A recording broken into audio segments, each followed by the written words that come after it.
मुंबई की बारिश ने शहर को धो डाला था। सड़कें चमक रही थी जैसे कोई नया कैनवास। रिया अपनी पुरानी स्कूटी पर बैठी ऑफिस से लौट रही थी। उसकी आंखें थकी हुई थी, लेकिन दिल में कहीं एक कोना अभी भी हरा था। वो कोना जहां बचपन की यादें रहती थी, वो गांव, वो नदी किनारा, वो पहला क्रश जिसका नाम तक वो भूल चुकी थी। अचानक स्कूटी रुक गई। बारिश में पानी भर गया था इंजन में। रिया ने हेलमेट उतारा, बालों से पानी निचोड़ा। सामने एक चाय की टपरी थी जहां एक लड़का खड़ा था, लंबा, सांवला, आंखों में वो चमक जो बारिश के बाद की धूप जैसी लगती है। उसका नाम था आरव। मैडम, स्कूटी खराब? आरव ने मुस्कुराते हुए पूछा। उसकी आवाज में देहात की मिठास थी। रिया ने सिर हिलाया। हाँ, बारिश ने धोखा दे दिया। आरव ने अपना छाता आगे बढ़ाया। चाय पी लो, मैं देखता हूँ। चाय की भाप उठ रही थी। रिया ने कप थामा। आरव स्कूटी के पास झुका। 10 मिनट में स्कूटी शुरू हो गई। रिया हैरान थी। तुम मैकेनिक हो? आरव हंसा। नहीं, बस गांव में ट्रैक्टर चलाना सीखा था। ये तो छोटी बात है। रिया ने थैंक यू कहा और चल दी। लेकिन उस रात उसकी नींद में बार बार वो मुस्कान आती रही। अगले दिन ऑफिस में रिया अपनी डेस्क पर थी। वो एक एड एजेंसी में कॉपीराइटर थी। बॉस ने नया प्रोजेक्ट थमाया, एक देसी ब्रांड का कैंपेन, जिसके लिए उन्हें गांव जाना था। रिया को लीड बनाया गया। 3 दिन बाद टीम गांव पहुंची। वो गांव था सूरजपुर। हरे भरे खेत, मिट्टी की सोंधी खुशबू और दूर नदी का शोर। शूटिंग के लिए लोकल हेल्प चाहिए थी। गांव के मुखिया ने एक लड़के का नाम सुझाया, आरव।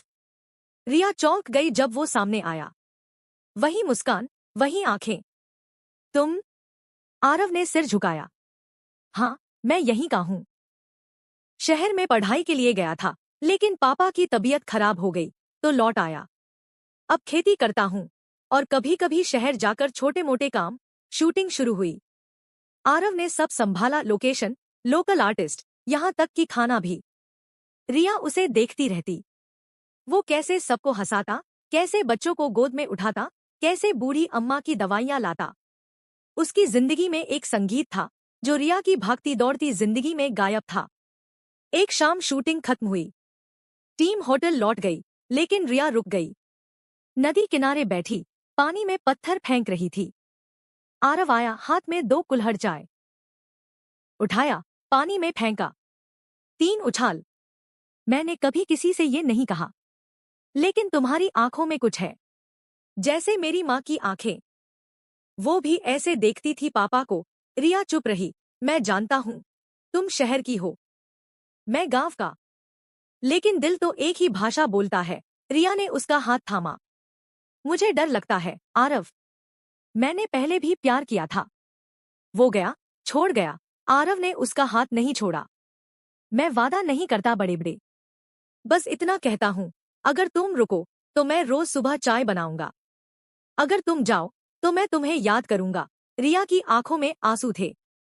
वो उठी, आरव को गले लगाया। पहली बार किसी का गले लगना घर जैसा लगा। शूटिंग खत्म हुई। टीम लौट गई, लेकिन रिया नहीं गई। उसने बॉस को फोन किया, मुझे कुछ दिन और चाहिए। दिन बीतते गए। रिया गांव में रुक गई। उसने आरव के साथ खेत में काम किया, गायों को चारा डाला, बच्चों को अंग्रेजी सिखाई। आरव ने उसे सिखाया कैसे मिट्टी को समझें, कैसे बारिश को सुने। एक रात, पूर्णिमा थी। गांव में मेला लगा था। आरव ने रिया को नदी किनारे ले गया। वहां एक छोटी नाव थी। दोनों नाव पर बैठे, पानी में चांद की परछाई। आरव ने जेब से एक अंगूठी निकाली, लकड़ी की, खुद तराशी हुई। ये सोने की नहीं, लेकिन इसमें मेरी सारी मेहनत है। रिया की हंसी छूट गई। मुझे यही चाहिए। आरव ने अंगूठी पहनाई। रिया, मैं तुमसे शादी करना चाहता हूँ। गांव में, शहर में, जहां तुम कहो। रिया ने उसे किस किया। पहला किस। बारिश फिर शुरू हो गई, लेकिन इस बार दोनों भीगते रहे। शादी हुई। गांव में, देसी अंदाज में। रिया की मां रोई, लेकिन खुशी के आंसू। आरव के पापा ने आशीर्वाद दिया। शादी के बाद रिया शहर लौटी, लेकिन अब अकेले नहीं। आरव उसके साथ था। दोनों ने मुंबई में छोटा सा घर लिया। रिया ने अपनी जॉब छोड़ दी, एक देसी ब्रांड के लिए फ्रीलांस करने लगी। आरव ने शहर में एक छोटा सा ऑर्गेनिक फूड स्टोर खोला।